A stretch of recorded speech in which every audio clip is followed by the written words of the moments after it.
Hello दोस्तों, नमस्कार। मेरा नाम है के। किस्से, कविता और कहानियों में आपका स्वागत है।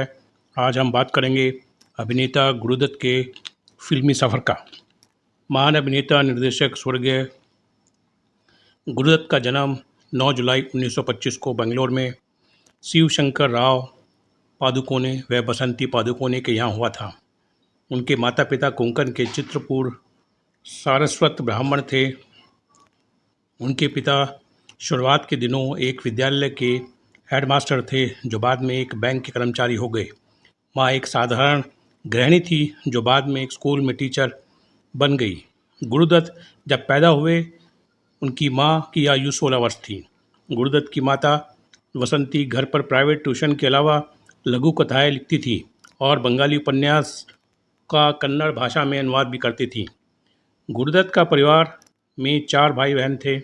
बहन ललिता पेंटर, भाई आत्माराम डायरेक्टर, देवी फिल्म प्रोड्यूसर, तो एक भाई विजय था। हिंदी फिल्म इंडस्ट्री के दिग्गज डायरेक्टर श्याम बेनेगल उनके चचेरे भाई हैं। गुरुदत्त के 2 बेटे और एक बेटी है। उनके बड़े बेटे का नाम अरुण दत्त था, जो कि पेशे से एक फिल्म निर्देशक थे। अरुण का देहांत 26 जुलाई 1914 को हो गया था। गुरु के छोटे बेटे का नाम तरुण दत्त था, जो कि पेशे से एक फिल्म निर्माता और निर्देशक थे। तरुण का निधन 20 साल 1989 में हो गया था और उन्होंने भी आत्महत्या की थी। गुरु की एक बेटी भी है, जिसका नाम नैना दत्त है। गुरुदत्त ने अपने बचपन के शुरुआती दिन कलकत्ता के भवानीपुर इलाके में गुजारे, जिसका उन पर सांस्कृतिक प्रभाव पड़ा। उनका बचपन वित्तीय कठिनाइयों और अपने माता पिता के तनावपूर्ण रिश्ते से प्रभावित था। उन पर बंगाली संस्कृति का इतनी गहरी छाप पड़ी कि इन्होंने अपने बचपन का नाम वसंत कुमार शिवशंकर पादुकोणे से बदलकर गुरुदत्त रख लिया। कहते हैं गुरुदत्त की दादी नित्य शाम को दिया जलाकर आरती किया करती थी और 14 वर्षीय गुरुदत्त दिए की रोशनी में दीवार पर अपनी उंगलियों की मुद्राओं से तरह तरह के चित्र बनाते रहते थे। यहीं से उनके मन में कला के प्रति रुचि पैदा हुई और कुछ कर गुजरने के लिए अल्मोड़ा के Uday Shankar India cultural centre dance academy का रुख किया।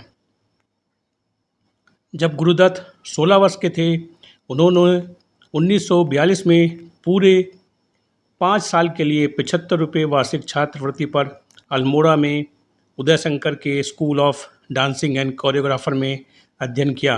लेकिन कंपनी की प्रमुख महिला के साथ अवैध संबंध बनाने के बाद 1944 में उन्हें नौकरी से निकाल दिया। और वैसे भी दूसरा विश्व युद्ध शुरू हो चुका था और एकेडमी बंद हो गई थी। वहाँ से कलकत्ता में लीवर ब्रदर्स फैक्ट्री में एक टेलीफोन ऑपरेटर के रूप में नौकरी मिली और दत्त ने घर पर तार भेजकर बताया कि उन्हें नौकरी मिल गई है। हालांकि जल्द ही उन्हें नौकरी से मोह भंग हो गया और उन्होंने वह नौकरी छोड़ दी। दत्त कुछ समय के लिए बॉम्बे में अपने माता पिता के पास लौट आए, इससे पहले कि उनके चाचा ने उन्हें उसी वर्ष पुणे में प्रभात फिल्म कंपनी के साथ 3 साल के अनुबंध के तहत नौकरी दिलवा दी थी। एक समय की पॉपुलर प्रोडक्शन कंपनी ने पहले ही अपने सर्वश्रेष्ठ प्रतिभा वी शांताराम को जाते हुए देखा था, जिन्होंने तब तक राजकमल कला मंदिर नाम से अपनी खुद की प्रोडक्शन कंपनी शुरू कर दी थी। प्रभात में ही दत्त की मुलाकात 2 और लोगों से हुई, जो उनके आजीवन उनके अच्छे दोस्त बने, अभिनेता रहमान और देवानंद, जिनमें से बाद में उन्होंने गुरुदत्त की बतौर निर्देशक पहली फिल्म का निर्माण भी किया। उन्हें पूना में सबसे पहले 1944 में चांद नामक फिल्म में श्री कृष्ण की एक छोटी सी भूमिका मिली थी। गुरुदत्त ने विश्राम बेड़ेकर की लखरानी 1945 में लक्ष्मण की एक छोटी सी भूमिका के रूप में अपने अभिनय की शुरुआत की और 1946 में उन्होंने एक सहायक निर्देशक के रूप में काम किया और पी. एल. संतोषी की फिल्म हम एक हैं के लिए नृत्य कोरियोग्राफी की, जिसमें देवानंद ने अभिनय की शुरुआत की थी।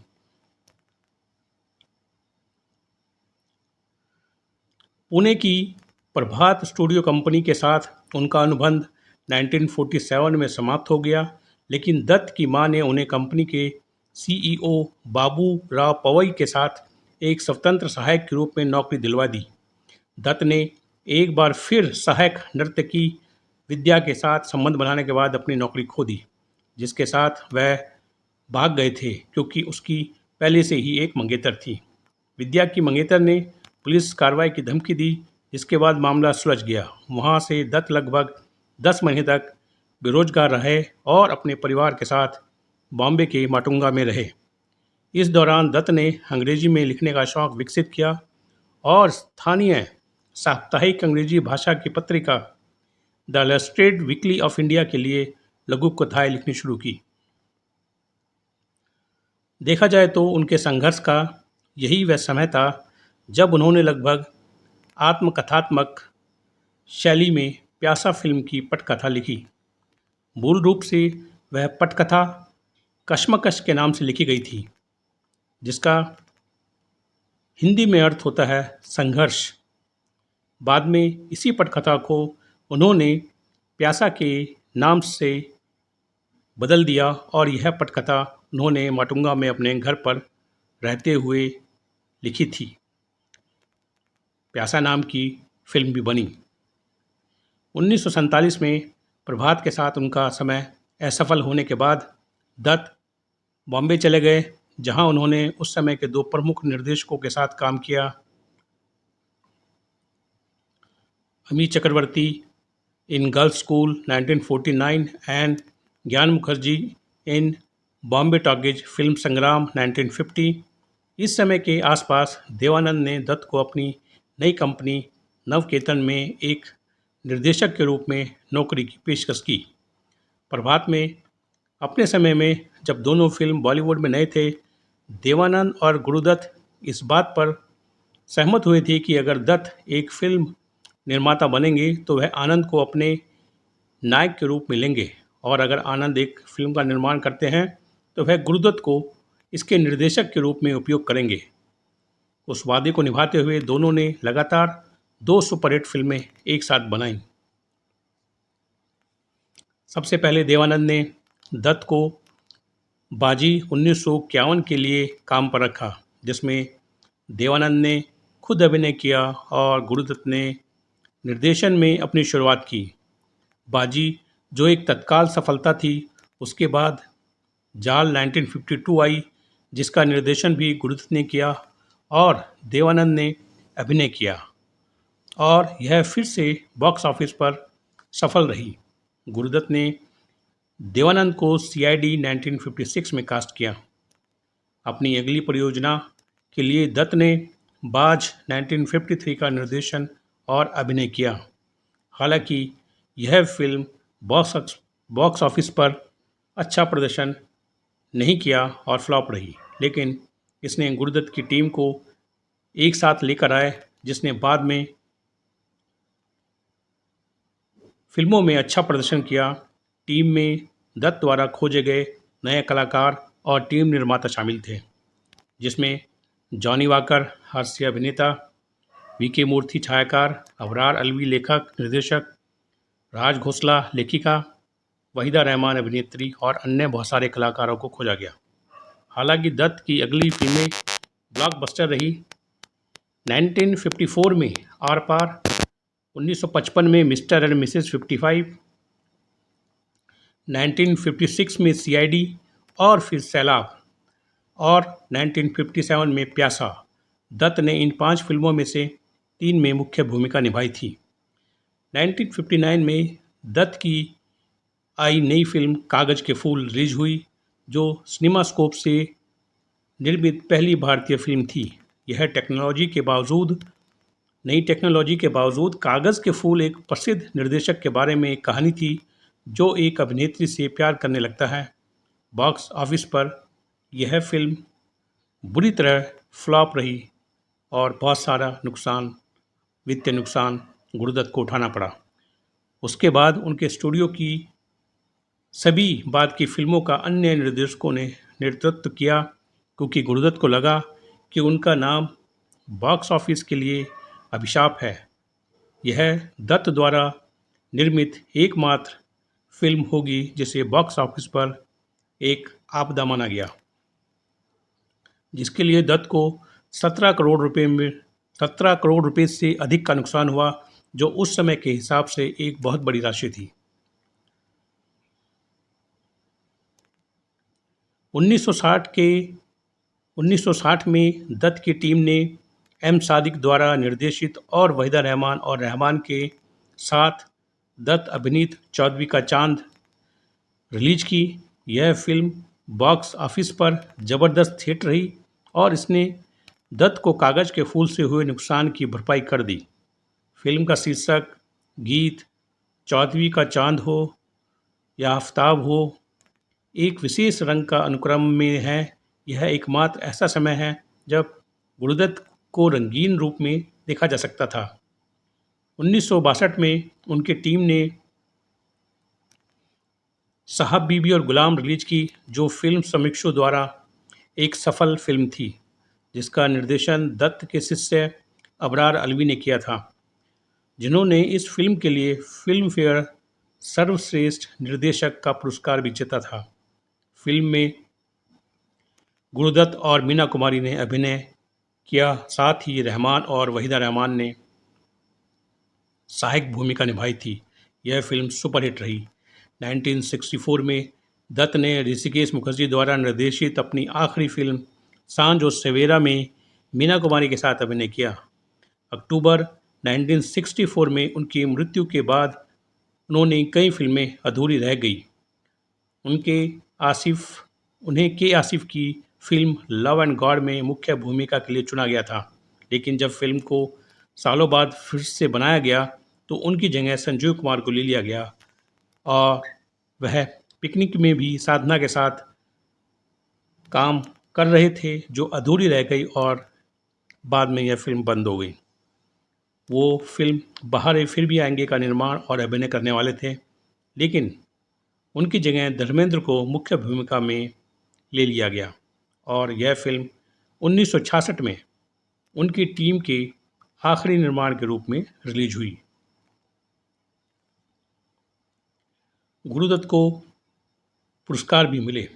गुरुदत्त की फिल्म प्यासा को टाइम मैगजीन ने विश्व की 100 सर्वश्रेष्ठ फिल्मों में से एक स्थान दिया।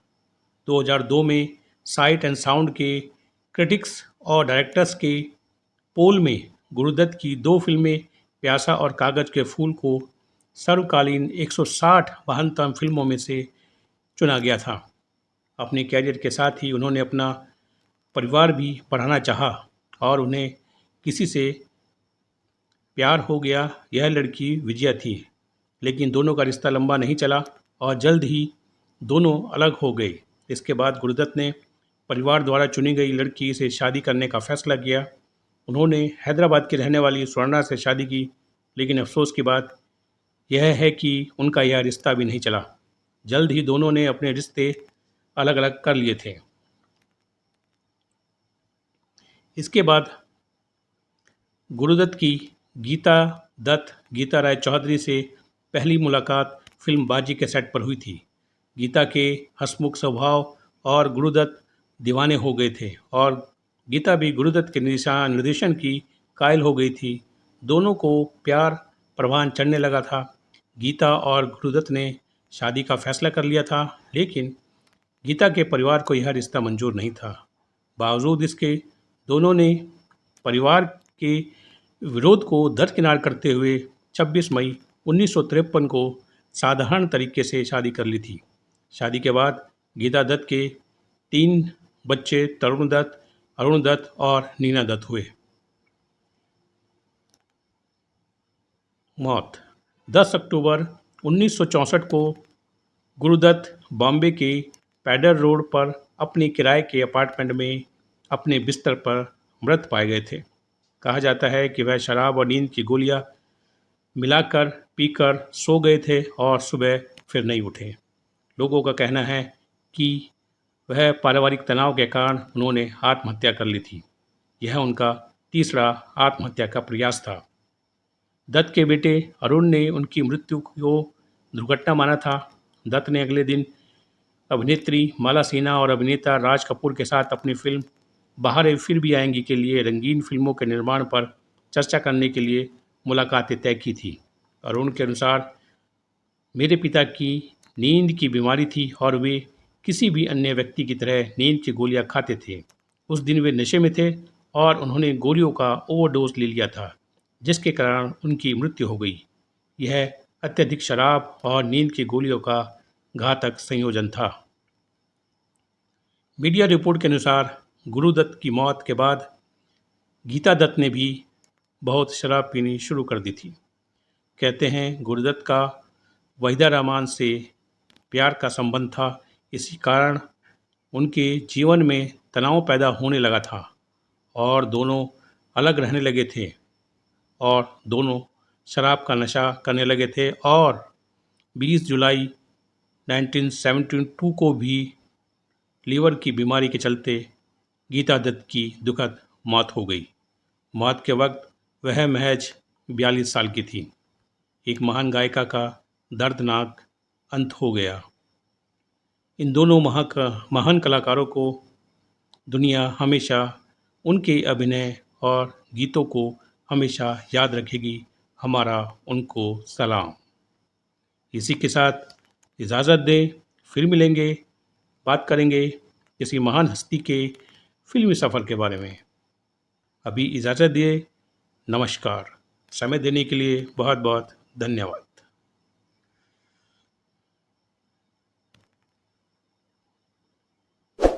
कहानी पसंद आई हो तो लाइक करें।